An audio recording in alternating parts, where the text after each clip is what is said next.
अस्सलामुअलैकुम नाजरीन, the secrets में खुश आमदीद। नाजरीन, लंदन शहर जिसका शुमार दुनिया के खूबसूरत तरीन शहरों में होता है, जहां आज खुली सड़कें और खूबसूरत बिल्डिंग्स मौजूद हैं, वहां कभी तंग और तारीक गलियां हुआ करती थीं।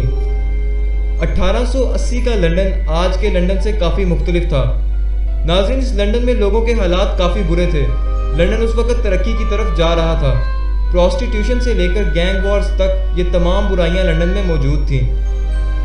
लेकिन नाजरीन, हमारा आज का मौजू एक ऐसे शख्स के बारे में है कि जो पुरसरार कातिल था और जिसने लंदन में अपना खौफ व खरास इस तरह फैलाया कि लोगों ने गलियों में निकलना छोड़ दिया। नाजरीन, उससे पहले अगर आपको ये वीडियो पसंद आ रही है तो इस वीडियो को लाइक कीजिए और हमारे चैनल को सब्सक्राइब लाजमी कीजिए। शुक्रिया। अक्टूबर 1888 की सर्दियों में लंदन की गलियों में उस वक्त खौफ व हरास फैल गया कि जब एक शख्स ने पै दर पै 5 कत्ल कर दिए। ये कत्ल एक ही शख्स ने किए थे। इनका अंदाज़ा कत्ल के तरीके से किया गया।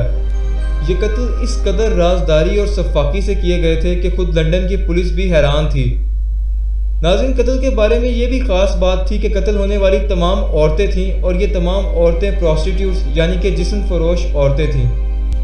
इन तमाम औरतों का ताल्लुक लंदन के इलाके वाइट चैपल से था। 1888 से लेकर 1891 तक लंदन में 11 कत्ल हुए, जिनमें से 5 को इस शख्स से जोड़ा जाता है।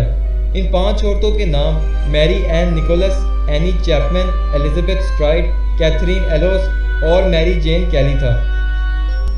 इस शख्स का हकीकी नाम कभी भी सामने नहीं आया। इसे कई फर्जी नाम दे दिए गए, मसलन Whitechapel murderer, leather apron और वो मशहूर नाम जो कि लंदन में खौफ की अलामत बन गया, यानी जैक द रिपर। ये तमाम कत्ल आपस में जुड़े हुए थे। इसका अंदाज़ा स्कॉटलैंड यार्ड और लंदन पुलिस को मिलने वाले कई पुरसरार खतूत से लगाया गया। इन तमाम खतूत को मुख्तलिफ नाम दे दिए गए, लेकिन ये बात साफ थी कि इनमें कई झूठे थे क्योंकि उनकी लिखाई मुख्तलिफ थी।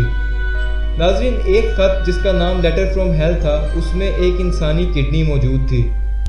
लंदन की अखबारों ने इसे सनसनीखेज खबर बनाकर हर तरफ फैला दिया, जिसके बायस लंदन की गलियों में घूमने वाला एक सफाक कातिल जैक द रिपर के नाम से मशहूर हो गया।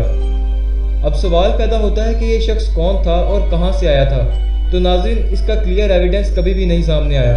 19वीं सदी में दूसरे मुल्कों से कई लोग लंदन में शिफ्ट हुए क्योंकि लंदन उस वक्त इकनॉमिक प्रोग्रेशन की तरफ जा रहा था। जैसा कि पहले बताया गया है कि लोगों के हालात अच्छे नहीं थे और अभी लंदन में आहिस्ता आहिस्ता तरक्की हो रही थी, जिसके बायस कई आयरिश इमिग्रेंट्स लंदन में शिफ्ट हुए और लंदन के इलाके वाइट चैपल में रहने लगे, जिसके बायस ये इलाका काफ़ी गुंजान आबाद था और लड़ाई झगड़े और चोरियां तो मामूल की बात थी। इसके अलावा इस इलाके के ब्रोथल्स यानी कि तवाइफ खाने भी काफ़ी मशहूर थे। एक अंदाजे के मुताबिक यहाँ पे 62 के करीब तवाइफ खाने मौजूद थे, जिनमें 1200 से ज़्यादा औरतें काम करती थीं। इसी बायस वाइट चैपल की गलियाँ प्रॉस्टिट्यूट से भरी हुई थीं और यहाँ पर अक्सर प्रॉस्टिट्यूट्स देखी जाती थीं।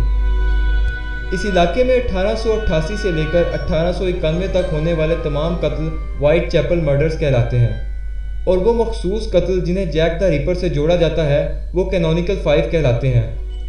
नाज़रीन, मोडस ऑपरेंडी एक इन्वेस्टिगेटिव टर्म है जिसके मायने उन खसूस हरकतों को देखना है जिससे पुलिस या दूसरे इन्वेस्टिगेटिव इदारों को इस बात का अंदाज़ा होता है कि कत्ल एक शख्स ने किए हैं या मुख्तलिफ लोगों ने।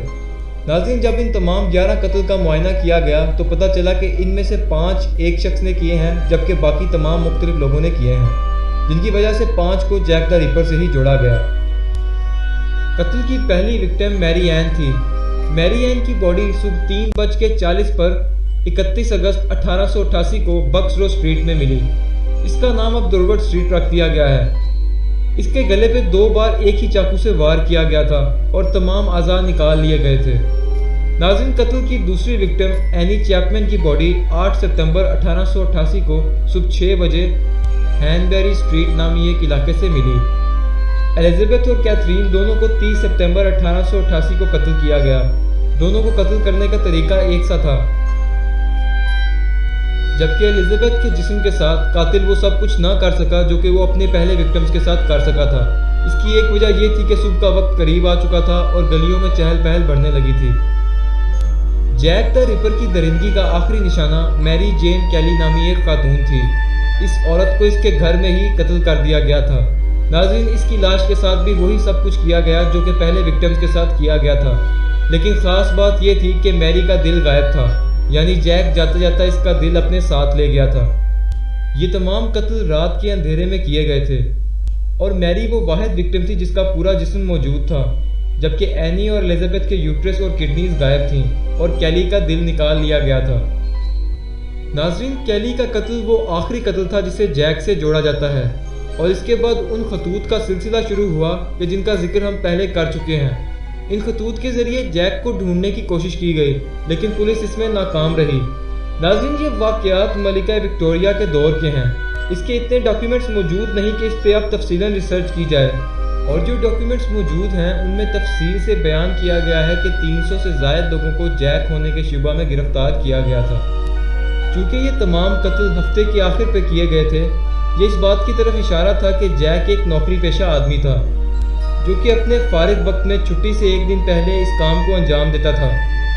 लेकिन स्कॉटलैंड यार्ड और पुलिस के कई लोग मानते हैं कि जैक एक सर्जन था, क्योंकि विक्टिम्स के जिस्म से जिस सफाई से अज़ा निकाले गए थे वो एक डॉक्टर या एक सर्जन ही कर सकता है। लेकिन 1891 के बाद जैक के किए गए कत्ल जैसा कोई भी कत्ल सामने नहीं आया, जिसके बायस लंदन के लोग सोचने लगे कि या तो जैक मर चुका है या वो लंदन छोड़ के भाग गया है। नाज़रीन, जो भी केस हो, ये सोचना इंतहाई खौफनाक है कि कभी जैक द रिपर जैसा कातिल लंदन की गलियों में घूमा करता था। नाज़रीन, उम्मीद है आपको ये वीडियो पसंद आई होगी। मज़ीद ऐसी वीडियोज़ के लिए द सीक्रेट्स देखते रहिए। शुक्रिया।